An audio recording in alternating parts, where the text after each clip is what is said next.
আসসালামু আলাইকুম ওরহমতুল্লাহি ওবরকাতুহ।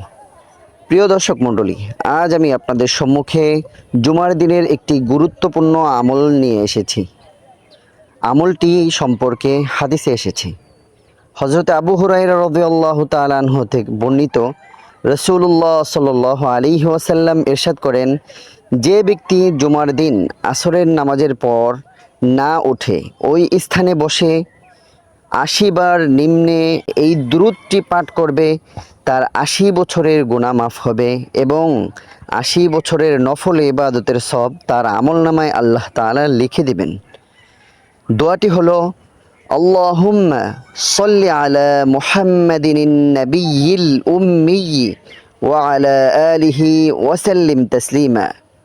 প্রিয় দর্শক, আমরা সকলেই দোয়াটি মুখস্থ করে নিব। যদি মুখস্থ করতে না পারি তাহলে অন্তত দেখে